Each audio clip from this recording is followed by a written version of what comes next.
Este video es patrocinado por Yatpa, donde cada libro es un mundo nuevo. Ahora podrás acercarte a tu librería Yatpa más cercana y diciendo el código CRECERMÁS obtendrás un 20% de descuento en el total de tu compra. Aplica para todos los países con presencia Yatpa. Escuela Sabática Like te enseña a cómo interpretar la Biblia. Lección 11. La Biblia y la profecía. Papá y mamá regresaron a casa felices. Les dijeron a los niños que habían comprado un apartamento sobre planos y que por fin tendrían casa propia. ¡Yo quiero verla! ¡Sí! ¡Muéstrenosla, por favor! Los niños quedaron encantados con los planos y las imágenes que les mostró papá, así que saltaron de alegría celebrando la grata noticia. Sin que papá y mamá se dieran cuenta, los niños se pusieron manos a la obra y al cabo de un par de horas tenían todos sus juguetes y sus ropas empacados y listos para mudarse. ¡Ya estamos listos! ¿Qué esperamos? Vámonos para nuestra nueva casa. Papá, un poco sorprendido, les explicó: Cuando uno compra sobre planos, no se puede mudar enseguida.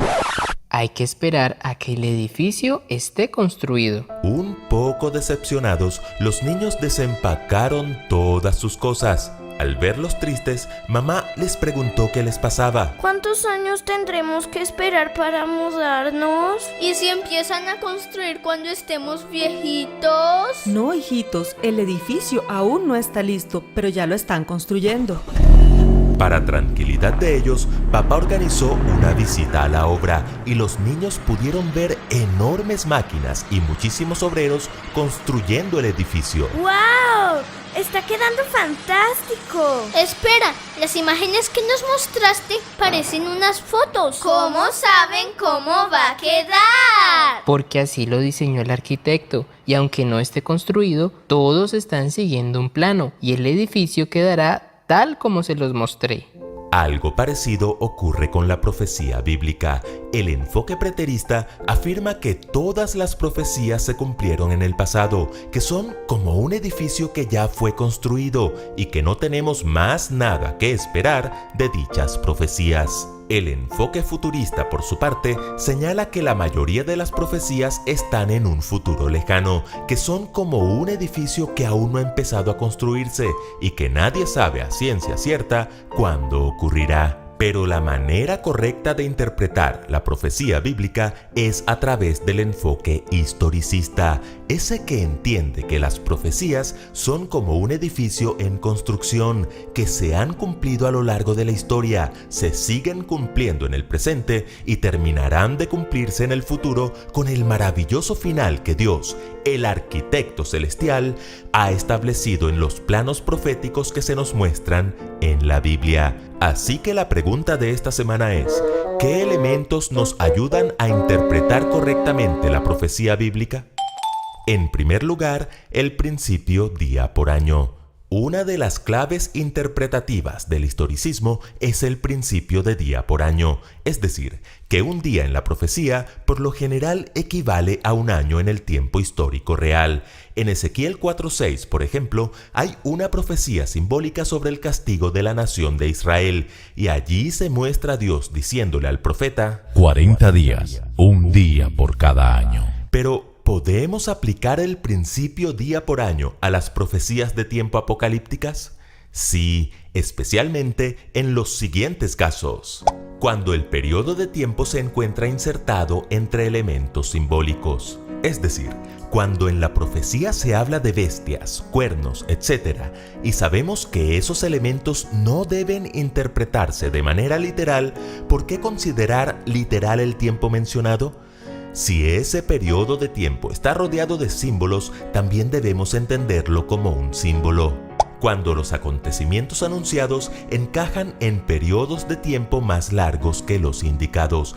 Veamos el ejemplo de la profecía de las 70 semanas, que inició en el 457 a.C.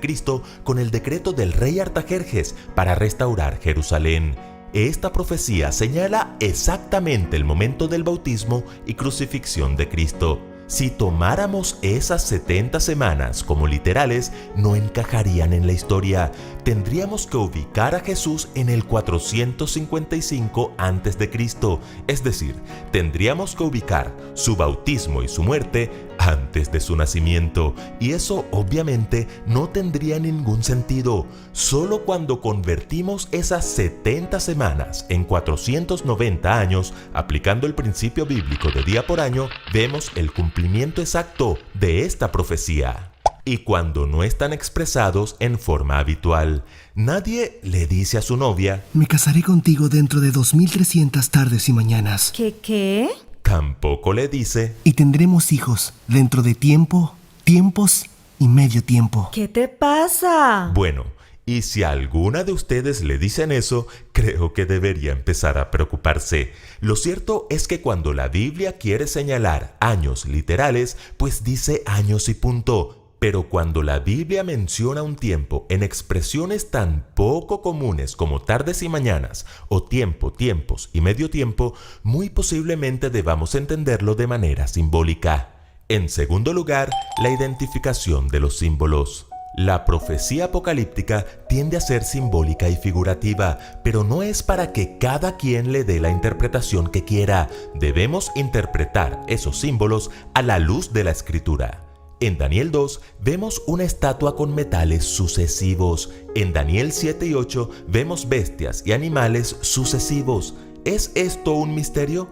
No, el mismo Daniel identifica estos elementos como reinos sucesivos, y él mismo menciona por nombre a los 3 primeros: Babilonia, Medo-Persia y Grecia. ¿Y quién vino después de ellos? La historia no se equivoca. Después de estos imperios mundiales vino Roma. En Daniel 2, el hierro, que representa a Roma, continúa en los pies de hierro mezclado con barro cocido, es decir, hasta el fin de los tiempos. De igual manera, el cuerno pequeño de Daniel 7 surge de la cuarta bestia, que es Roma, pero sigue siendo parte de ella. Ahora, ¿qué poder salió de Roma y continuó con su influencia político-religiosa durante al menos 1260 años, como indica la Escritura? El único zapato apretado que calza perfectamente con la historia y la profecía es el papado. El papado llegó al poder entre las 10 tribus bárbaras de Europa y eliminó a 3 de ellas. El papado era diferente de los primeros, lo que indica su singularidad en comparación con las otras tribus. El papado hablaba palabras contra el Altísimo y se engrandeció contra el príncipe de los ejércitos al usurpar el papel de Jesús y reemplazarlo por el del Papa. Ocupamos sobre la tierra el lugar de Dios Todopoderoso. El papado cumplió la predicción de perseguir a los santos del Altísimo y de echar por tierra a parte del ejército durante la Contrarreforma, cuando los protestantes fueron masacrados.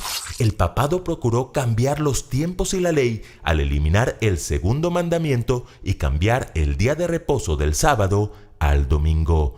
La identificación de estos símbolos proféticos muchas veces resulta impopular e incómodo para la mayoría, pero es la verdad presente y hay que predicarla, sin olvidar, eso sí, que el propósito de Dios es salvar y no condenar a quienes durante años han vivido en el error. Y un tercer elemento que nos ayuda a interpretar correctamente la profecía bíblica es la identificación del cronograma profético. Después de los 1260 años de persecución papal que terminaron en 1798 con la captura de Pío VI por parte del general Berthier, Daniel 7 y 8 hablan de juicio, un juicio que se llevaría a cabo en el cielo, donde el juez se sentó y con las nubes del cielo venía uno como hijo de hombre, que vino hasta el anciano de días. Esta es una escena de juicio que ocurre después de 1798 y antes de la segunda venida de Jesús, y que además es paralela con la purificación del santuario en Daniel 8:14, pues hablan de lo mismo. El punto de partida de esta profecía es el mismo de las 70 semanas, es decir, el año 457 a.C., y dice que luego de 2300 tardes y mañanas, que con el principio de día por año representan 2300 años, el santuario celestial sería purificado.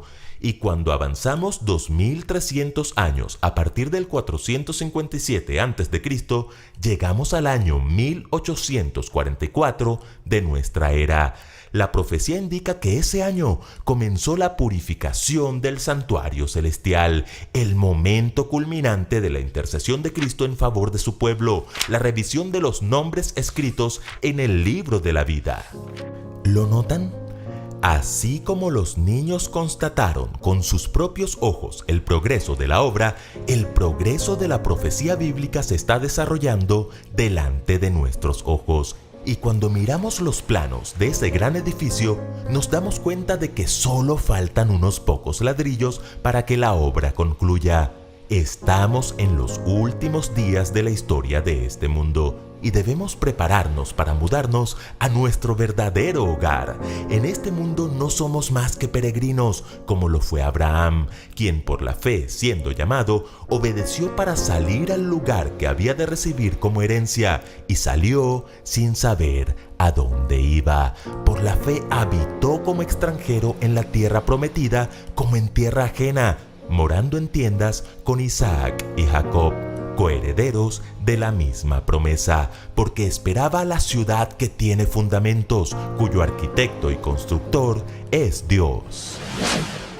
Escuela Sabática Like les invita a seguir estudiando juntos esta serie titulada Cómo interpretar la Biblia. Te invitamos a adquirir el mejor libro para complementar estos estudios, Entender las Sagradas Escrituras, escrito por George W. Reed.